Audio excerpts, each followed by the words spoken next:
Big fight ವಿಶೇಷನ ಮತ್ತೆ ಮುಂದುವರಿಸ್ತಾ ಇದ್ದೀನಿ. ರೇಣುಕಾಸ್ವಾಮಿ ಮರ್ಡರ್ ಕೇಸ್ಗೆ ಸಂಬಂಧಪಟ್ಟಂತೆ ದರ್ಶನ್ ಇತರರು ಆರೋಪಿಗಳಾಗಿದ್ದಾರಲ್ಲ, ಈ ಕೇಸ್ ಎಷ್ಟು ಅವಧಿಗೆ ಹೇಳ್ಕೊಂಡು ಹೋಗಬಹುದಾಗುತ್ತೆ? ಒಂದು ಕನ್ಕ್ಲೂಷನ್, ತಪ್ಪು ಮಾಡಿದ್ದಾರೆ ಅಂತಾದರೂ ಸರಿನೇ, ತಪ್ಪು ಮಾಡಿಲ್ಲ ಅಂತಾದರೂ ಸರಿನೇ. ಸುಧನ್ ಅವ್ರ ಒಂದು ಪ್ರಶ್ನೆ ಇತ್ತು ನನಗೆ, ಇಲ್ಲಿ ಮಲ್ಟಿ ಅಕ್ಯೂಸ್ಡ್ ಡಿಲೇ ಫ್ಯಾಕ್ಟರ್ ಅಂತ ಬಂದಿದೆ. ಮಲ್ಟಿ ಅಕ್ಯೂಸ್ಡ್ ಡಿಲೇ ಫ್ಯಾಕ್ಟರ್ ಅಂತ ಹೇಳಿ ಸುಮಾರು 17 ಜನ ಆರೋಪಿಗಳನ್ನು ಇದರಲ್ಲಿ ಹೆಸರಿಸಲಾಗಿದೆ. ಇಂಥ ವಿಚಾರಗಳಲ್ಲಿ ಇನ್ನೊಂದು ಈ ಕೇಸ್ನ ಡಿಲೇ ಮಾಡಬಹುದಾದ ಅಂಶ ಯಾವುದು ಅಂತ ಹೇಳಿದ್ರೆ 17 ಜನ, ಪವಿತ್ರ ಗೌಡ, ಜಗದೀಶ, ನಾಗರಾಜ, ಎಕ್ಸೆಟ್ರಾ, ಪವನ್ನು, ಪ್ರದೋಷು, ಇದೇನಾಗುತ್ತೆ, ಈ ಪೊಲೀಸರ ಸ್ಟೇಟ್ಮೆಂಟ್ ತಗೋಬೇಕಾದ್ರೆ ಪ್ರತಿಯೊಬ್ಬನು ಕರೆಸಿ ಒಂದು ಸ್ಟೇಟ್ಮೆಂಟ್ ತೊಗೊಂಡಿರ್ತಾರೆ. ಅದನ್ನು ಮ್ಯಾಜಿಸ್ಟ್ರೇಟ್ ಮುಂದೆ ತೊಗೊಂಡಿರಬಹುದಾಗುತ್ತೆ. ಅವರು ಅಲ್ಲಿ ಅವರವರಲ್ಲೇ ನಾನೆಲ್ಲ ಮಾಡಿದ್ದು, ಅವನೇನು ಮಾಡಲಿಲ್ಲ, ಇವನು, ಈ ಥರದ್ದು ಬಂದಾಗ ಈ ಹಲವಾರು ಜನ ಆರೋಪಿಗಳಿದ್ದಾಗ ಪರಸ್ಪರರ ಮೇಲೆ ದಾಖಲಾಗುವಂಥ ಆರೋಪವೋ ಹೇಳಿಕೆಗಳು ಅದು ಕೂಡ ಅದನ್ನು ಕ್ರಾಸ್ ಎಕ್ಸಾಮಿನೇಷನ್ ಮಾಡುವಂಥ ಸ್ಟೇಜಲ್ಲಿ ಕೇಸ್ನ ವಿಳಂಬ ಮಾಡಬಹುದಾ ಅಂತ? ಇಲ್ಲ, ನೀವು ಈ ಕೇಸಲ್ಲಿ ನೋಡಿದ್ರೆ ಡಿಫೆನ್ಸ್ ಅವರು ಒಬ್ಬರ ಮೇಲೆ ಒಬ್ಬರಿಗೆ ಆರೋಪ ಮಾಡೋ ಅಂತ ಏನು ಎವಿಡೆನ್ಸ್ ಯಾವ್ದು ಬಂದಿಲ್ಲ. ಇನ್ನು ಇನ್ಫ್ಯಾಕ್ಟ್ ಯಾವ ರೀತಿ ಇದೆ ಅಂದ್ರೆ, ಇವಾಗ ಎಕ್ಸಾಂಪಲ್ ನಾನೇನೋ ಕ್ರಾಸ್ ಎಕ್ಸಾಮಿನ್ ಮಾಡಿರ್ತೀನಿ, ಬೇರೆ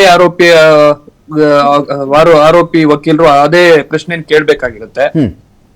ನಾನ್ ಕೇಳಿದೀನಿ ಅಂದಿದ ತಕ್ಷಣ ಅವರು ಕೂಡ ನೆಕ್ಸ್ಟ್ ಮರು ಪ್ರಶ್ನೆ ಕೇಳಿದ್ರೆ, ಇಲ್ಲ ಇವ್ರನ್ನೇ ಅಡಾಪ್ಟ್ ಮಾಡ್ಕೊಂತ ಇದೀರಿ ಅಂತ ನಮ್ಮಲ್ಲೇ ಒಂದು ಅಂಡರ್ಸ್ಟ್ಯಾಂಡಿಂಗ್ ಅಲ್ಲಿ ನಡೀತಾ ಇದೆ. ಆ ರೀತಿ ತೊಂದರೆ ಆಗ್ತದೆ. ಇದರಲ್ಲಿ ಇನ್ನೊಂದು ಹೆಚ್ಚಿಗೆದಾಗಿ ಕೋರ್ಟ್ ವೇಕೆಂಟ್ ಇದೆ. ಆಮೇಲೆ ಇದ್ರಲ್ಲಿ ಸ್ವಲ್ಪ ಡಿಜಿಟಲ್ ಎವಿಡೆನ್ಸ್ ಅದೆಲ್ಲ ಬಹಳ ಇದೆ. ಟೋಟಲ್ ಇದ್ರ ಸಾಕ್ಷಿಗಳನ್ನೇ 233 ಸಾಕ್ಷಿಗಳಿದ್ದಾರೆ. ಆಮೇಲೆ ಚಾರ್ಜ್ ಶೀಟ್ 5284 ಪೇಜ್ಗಳು ಚಾರ್ಜ್ ಶೀಟ್ ಇದು. ಡಿಜಿಟಲ್ ಎವಿಡೆನ್ಸ್ ಬಿಟ್ಟು ಡಿಜಿಟಲ್ ಎವಿಡೆನ್ಸ್ ಬೇಕಾದಷ್ಟಿದೆ. ನನ್ನ ಪ್ರಕಾರ ಯಾವುದೇ ಕಾರಣದಲ್ಲಿ ಡೇ ಟು ಡೇ ನಡೆದ್ರು ಕೂಡ 1 ವರ್ಷದ ಒಳಗಡೆ ಇದು ಮುಗಿಯಕ್ಕೆ ಸಾಧ್ಯನೇ ಇಲ್ಲ. ಈಗ ನಾನು ಆಗ್ಲೇ ಸುಧನ್ವ ಅವರೇ, ಈಗ ಲೋಕೇಶ್ವರ್ ಸರ್ನ ಮಾತಾಡ್ಸ್ಬೇಕಾದ್ರೆ ಒಂದು ಮಾತು ಹೇಳ್ತಾ ಇದ್ರು, ಒಂದು 3 ವರ್ಷಗಳ ಕಾಲ ಯಾವುದೋ ಒಂದು ಮರ್ಡರ್ ಕೇಸಲ್ಲಿ ಆರೋಪಿಗಳು ಜೈಲಲ್ಲಿದ್ರು, ಆಮೇಲೆ ಬೇಲ್ ಮೇಲಿದ್ರು, ಮೊನ್ನೆ ವಿಟ್ನೆಸ್ಗಳದೆಲ್ಲ ಒಂದಷ್ಟು ಮುಗಿದಿದೆ, ಹೇಳಿಕೆ ತಗೊಂಡಿದ್ದಾರೆ, ಅದು ಇದು ಅಂತ ಬಂತಲ್ಲಿ. ಸೊ ಇಂಥ ಕೇಸ್ಗಳಲ್ಲಿ ಈಗ ಸುಪ್ರೀಂ ಕೋರ್ಟೇ ಹೇಳಿರುವ ಕಾರಣದಿಂದ ಎಲ್ಲಿಯವರೆಗೆ ವಿಚಾರಣೆ ಮುಗಿಯಲ್ವೋ ಅಲ್ಲಿಯವರೆಗೂ ಇದರಲ್ಲಿ ಯಾರ್ಯಾರು ಅಕ್ಯೂಸ್ಡ್ ಇದ್ದಾರೋ ಅವರೆಲ್ಲೂ ಪರಪ್ನಗ್ರಹಾರದಲ್ಲೇ ಇರಬೇಕಾ? ಕಾನೂನಾತ್ಮಕವಾಗಿ ಇನ್ನೇನು ಆಪ್ಷನ್ಸೇ ಇಲ್ವಾ ಇಲ್ಲಿ ದರ್ಶನ್ ಅಂಡ್ ಇತರರಿಗೆ ಅಂತ? ಇಲ್ಲ, ಇದರಲ್ಲಿ ಏನಿದೆ, ಇವಾಗ ಒಂದು ಯಾವುದೇ ಕ್ರಿಮಿನಲ್ ಕೇಸಸ್ ಅಲ್ಲಿ ಪ್ರಮುಖ ಸಾಕ್ಷಿಗಳು ಇರ್ತವೆ.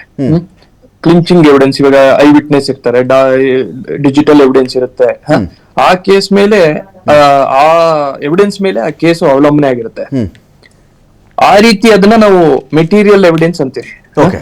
ಆ ಮೆಟೀರಿಯಲ್ ಎವಿಡೆನ್ಸ್ ಪ್ರಾಸಿಕ್ಯೂಷನ್ಗೆ ಅನುಕೂಲ ಮಾಡಿದಿರಾ, ಇಲ್ಲ ಅವ್ರ ಇನ್ವೆಸ್ಟಿಗೇಷನ್ ಅಲ್ಲಿ ಲೋಪ ಇದೆ ಅಂತ ಆರೋಪಿಗೆ ಸಹಾಯ ಆಗೋ ರೀತಿ ಏನಾನ ಸಾಕ್ಷ್ಯಗಳು ಮುಂದೆ ಬಂತು ಅಂದ್ರೆ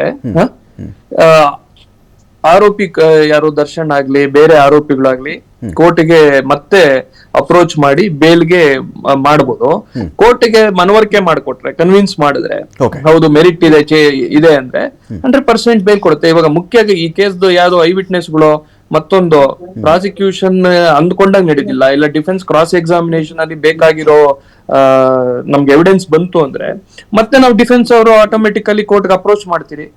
ಏನಂತ ಈ ರೀತಿ ಸಾಕ್ಷಿಗಳು, ಮುಖ್ಯ ಸಾಕ್ಷಿಗಳಿದ್ರು, ಅವರು ಅದು ತನಿಖೆಲೇ ಬೇರೆ ರೀತಿ ಇದೆ, ಅವ್ರು ಕೋರ್ಟ್ ಬಂದ್ ಸಾಕ್ಷಿ ನುಡಿದಿರೋದೇ ಬೇರೆ ರೀತಿ ಇದೆ.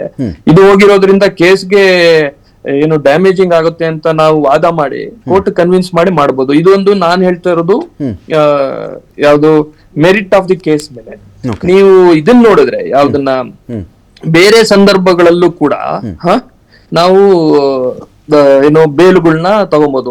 ಆಕ್ಚುಲಿ ಇವತ್ತೊಬ್ಬರಿಗೆ ಬೇಲ್ ಆಗಿದೆ, ಅವ್ರ ಅಕ್ಯೂಸ್ ನಂಬರ್ 11 ಇರ್ಬೇಕು, ಇಂಟ್ರಿಮ್ ಬೇಲ್ ಆಗಿದೆ ಏನೋ ಹೆಲ್ತ್ ಗ್ರೌಂಡ್ಸ್ ಮೇಲೆ, ಅಲ್ಸರ್ ಒಂದಾಗಿದೆ ಅಂತ. ಅದನ್ನ ನಾನು ಇನ್ನು ಡೀಟೇಲ್ಡ್ ಆಗಿ ಆರ್ಡರ್ ನೋಡ್ಲಿಲ್ಲ, ಹಾಗಾಗಿ ನಾನು ಕಮೆಂಟ್ ಮಾಡಲ್ಲ. ಬಟ್ ಆಲ್ರೆಡಿ ಇವತ್ತೇ ಈ ಕೇಸಲ್ಲೇ ಕೂಡ ಸುಪ್ರೀಂ ಕೋರ್ಟ್ ಬೇಲ್ ಮಾಡಿದ್ರು ಕೂಡ ಅವರು ಒಂದು ಲಿಮಿಟೆಡ್ ಪೀರಿಯಡ್ಗೆ ಇವತ್ತು ಇಂಟ್ರಿಮ್ ಬೇಲ್ ಆಗಿದೆ. ಹಾಗಾಗಿ ಬೇಲು ಎಷ್ಟು ಕಾನೂನಲ್ಲಿ ಬೇಲು ಹಾಕಕ್ಕೆ ನಮ್ಗೆ ನಾಳೆ ಬೆಳಿಗ್ಗೆ ಕೂಡ ಏನಾನ ಒಂದು ಚೇಂಜ್ಡ್ ಸರ್ಕಮ್ಸ್ಟೆನ್ಸಸ್ ಬಂದು ಒಂದು ಹೊಸ ಅಂಶ ಏನಾನ ಆರೋಪಿಗಳಿಗೆ ಬೇಲಿಗೆ ಸಹಾಯ ಮಾಡೋ ಅಂತ ಅಂಶಗಳಿತ್ತು ಅಂದ್ರೆ ನಾಳೆ ಮಾರನೇ ದಿನ ಕೂಡ ನಾನು ಬೇಲ್ ಹಾಕಬಹುದು.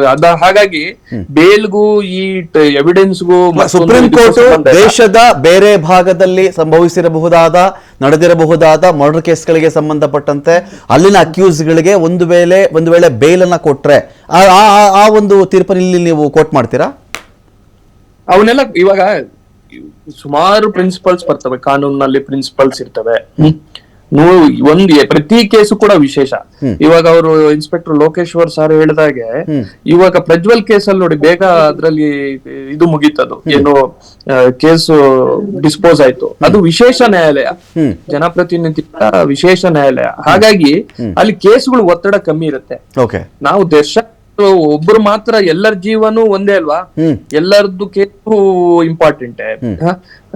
ಮೃತ ದೊಡ್ಡವನಾಗ್ಲಿ ಚಿಕ್ಕವನಾಗ್ಲಿ, ಆರೋಪಿ ದೊಡ್ಡವನಾಗ್ಲಿ ಚಿಕ್ಕವನಾಗ್ಲಿ, ಕಾನೂನಲ್ಲಿ ಎಲ್ಲಾನು ಸಮನಾಗಿ ನೋಡ್ಕೊಬೇಕು. ಹಾಗಾಗಿ ಆ ಕೋರ್ಟ್ ಎಲ್ಲಾ ಕೇಸುಗಳಿಗೂ ಸಮನಾಗಿ ಟೈಮ್ ಕೊಟ್ಕೊಂಡು ಇದಕ್ಕೂ ಹಾಗೆ ಟೈಮ್ ಕೊಡ್ತಾ ಇದೆ.